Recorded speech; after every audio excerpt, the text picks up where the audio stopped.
अस्सलाम वालेकुम dear students. First year physics chapter number 5 solids and fluid dynamics. आज lecture number 49 है। Topic है 5.1 क्लासिफिकेशन ऑफ सॉलिड्स। मैं हूं आपका physics teacher Mohammad Sabir. Solids are classified into three classes into three groups. Solid को तीन ग्रुप्स में डिवाइड किया जाता है, जिनमें एक है crystalline solid, then amorphous solid and then polymeric solid. तो हम इनको स्टेप बाय स्टेप डिस्कस करेंगे। First one is crystalline solid.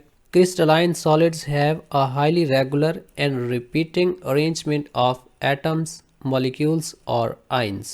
Crystalline solids वो है जिनमें atoms, molecules और ions की एक regular arrangement होती है, and this is highly regular arrangement means ये बिल्कुल arranged होते हैं। जैसा कि आप इस डायग्राम में देख सकते हैं, यहाँ पे NaCl स्ट्रक्चर है सोडियम क्लोराइड का। तो यहाँ पे सोडियम और क्लोरीन एक रेगुलर पैटर्न में अरेंज किए हुए हैं। Every particle has neighbours arranged in the same pattern throughout the crystal, giving it a well defined internal structure. Crystalline solid में एवरी पार्टिकल हैज अरेंज्ड, हर particle के जो neighbour atoms होते हैं वो एक वेल डिफाइंड स्ट्रक्चर में arrange किए हुए होते हैं, और इसका pattern throughout the crystal, पूरे क्रिस्टल में एक वेल डिफाइंड होता है। मींस इनके एटम्स में सीक्वेंस होती है, एक रेगुलर अरेंजमेंट होती है। Most metals and ceramics show this crystalline nature.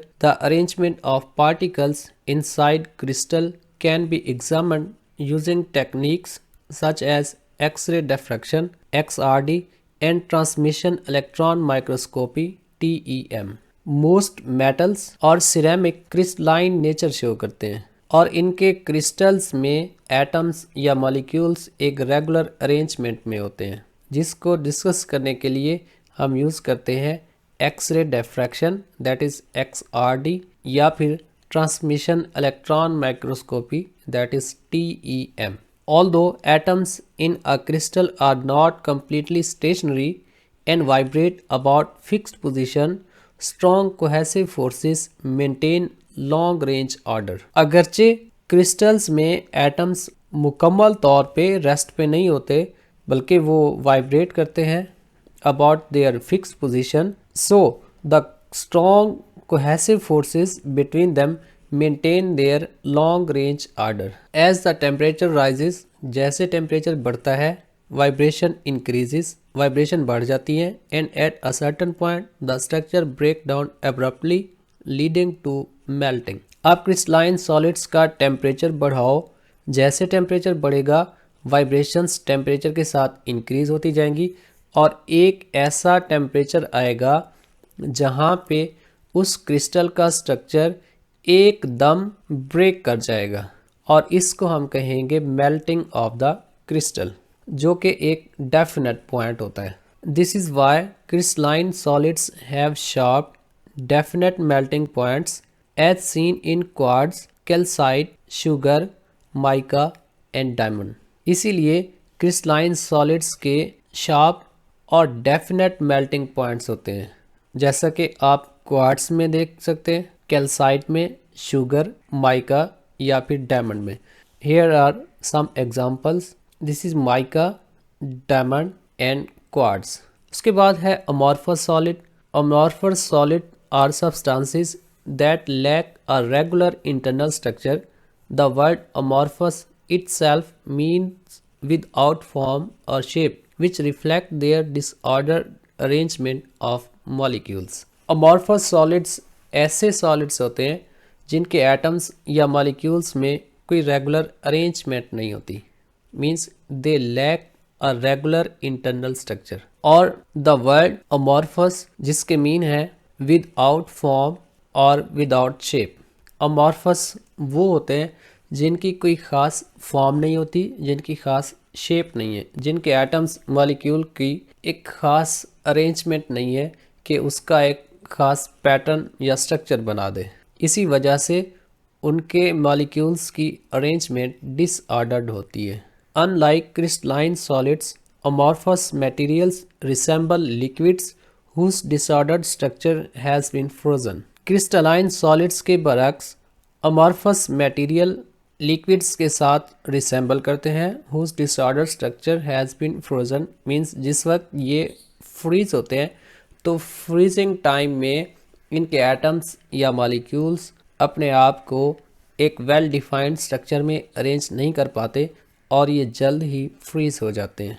अगर आप यहाँ पे देखेंगे तो इस स्ट्रक्चर में इनके एटम्स या मॉलिक्यूल्स का जो अरेंजमेंट है वो इर्रेगुलर है। Glass is a common example. Although it appears solid at room temperature, it softens gradually when heated and becomes a thick liquid near 800 degree Celsius. Glass amorphous solid की एक common example है। अगरचे ये room temperature पे solid होती है, लेकिन जैसे आप इसको हीट अप करेंगे तो ग्लास ग्रेजुअली सॉफ्टन होता है और 800 डिग्री सेल्सियस टेम्परेचर के करीब जाके ये थिक लिक्विड बन जाता है। Because they do not have a fixed arrangement of particles, amorphous solids do not possess a definite melting point. Plastic, glass and fuse silicon और common examples of this type of solids. क्योंकि amorphous solid में atoms या molecules की regular arrangement नहीं होती, इसीलिए amorphous solid के definite melting points नहीं होते, जबकि क्रिस्टलाइन सॉलिड्स के डेफिनेट मेल्टिंग पॉइंट होते हैं। प्लास्टिक, गिलास, फ्यूज, सिलिकॉन ये सब अमॉर्फस सॉलिड की कॉमन एग्जांपल्स हैं। उसके बाद है polymeric solids. Polymers are solids whose internal structure lies between order and disorder, making them partially or poorly crystalline. They include a wide variety of natural and synthetic materials. Polymers ऐसे solids होते हैं जिनका structure ना तो complete crystalline होता है और ना ही कंप्लीट अमॉर्फस होता है। इनके एटम्स या मॉलिक्यूल्स के दरमियान जो अरेंजमेंट है वो कंप्लीट नहीं होती। ये कुछ ऑर्डर्ड होते हैं और कुछ डिसऑर्डर्ड होते हैं। मींस हम इनको पार्शली या फिर पुअरली क्रिस्टलाइन सॉलिड्स कह सकते हैं और इनके अंदर नेचुरल और सिंथेटिक मटेरियल्स होते हैं। Polymers are form through polymerization, a reaction in which simple molecules join to create a long chain or three-dimensional structures. These materials have low specific gravity, making them lighter than even the lightest metal, yet they possess good strength. Polymeric solids जिस process से form किए जाते हैं, बनाए जाते हैं, उस process का नाम है पोलीमराइजेशन और एक ऐसा रिएक्शन है जिसमें सिंपल मॉलिक्यूल्स जॉइन होके एक लॉन्ग चेन या फिर थ्री डायमेंशनल स्ट्रक्चर बनाते हैं। अगर आप यहाँ पे देखेंगे तो इसके अंदर कुछ मॉलिक्यूल्स ये मिलकर एक लॉन्ग चेन बना रहे हैं। These materials have low specific gravity and making them lighter than even lightest metals. ये metals के मुकाबले में बहुत ही लाइट होते हैं because they have low specific gravity and they possess good strength, लेकिन इनका जो लिंकेज होता है वो स्ट्रांग होता है। Chemically, polymers are made from combinations of carbon with oxygen, hydrogen, nitrogen and various metallic or non-metallic elements. Chemically, polymers बनाए जाते हैं by combination of carbon with oxygen, carbon के ऑक्सीजन के साथ कम्बिनेशन से या हाइड्रोजन के साथ या नाइट्रोजन के साथ और डिफरेंट मेटेलिक और नॉन मेटेलिक एलिमेंट्स के साथ। Examples include polythene, polystyrene, nylon and synthetic rubber.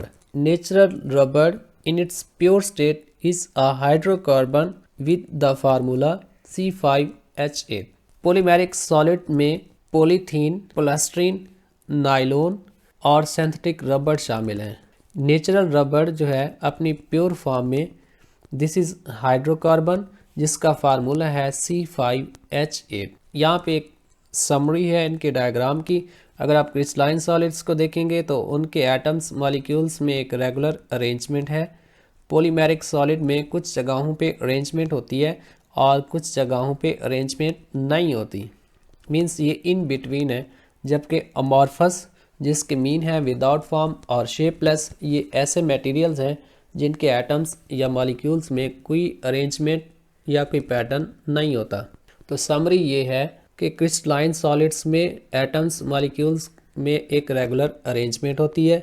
हर एक एटम अपने नेबर एटम्स के साथ सिमेट्रिकली कनेक्टेड होता है। उसके बाद क्रिस्टलाइन सॉलिड्स के मेल्टिंग पॉइंट डेफिनेट होते हैं। अमॉर्फस जिसके मीन है विदाउट फॉर्म और शेपलेस, इनके एटम्स या मॉलिक्यूल्स में कोई रेगुलर अरेंजमेंट नहीं होती, कोई सीक्वेंस नहीं होती, कोई पैटर्न नहीं होता और हर एक एटम या मॉलिक्यूल अपने नेबर्स के साथ सिमेट्रिकली भी कनेक्टेड नहीं होता और इन सॉलिड्स के मेल्टिंग पॉइंट्स भी डेफिनेट नहीं होते। क्रिस्टलाइन सॉलिड में NaCl स्ट्रक्चर भी होता है, डायमंड कैल्साइट हो गया, क्वार्ट्स हो गए। अमॉर्फस सॉलिड में ग्लास और उसके बाद पॉलीमेरिक सॉलिड्स हैं जिनके एटम्स या मॉलिक्यूल्स में कुछ जगहों पे रेगुलर अरेंजमेंट होती है और कुछ जगहों पे नहीं होती। मींस ना तो ये अच्छे क्रिस्टल्स होते हैं और ना ही अच्छे ये अमॉर्फस सॉलिड होते हैं। इनकी प्रॉपर्टीज़ क्रिस्टलाइन और अमॉर्फस दोनों के इन बिटवीन लाई करती हैं। इनकी एग्जांपल्स में है पॉलीस्टीरीन, पॉलीथीन, नायलॉन, रबड़ वगैरह। ये था हमारा आज का लेक्चर। नेक्स्ट लेक्चर है 50, टॉपिक है 5.2 mechanical properties of solids. The gravity sphere को विजिट करते रहिए। हमारा यूट्यूब चैनल है, आप इसको सब्सक्राइब लाजमी कीजिएगा ताकि हमारे आने वाले तमाम लेक्चर्स आप तक पहुंचते रहें। हमारा व्हाट्सअप नंबर है, आप यहाँ से कॉन्टैक्ट कर सकते हैं। हमारे फेसबुक पेज को फॉलो कीजिएगा और इस टॉपिक में अगर आपका कोई क्वेश्चन है तो कमेंट सेक्शन में लाजमी पूछिएगा। Thank you. अल्लाह हाफिज़।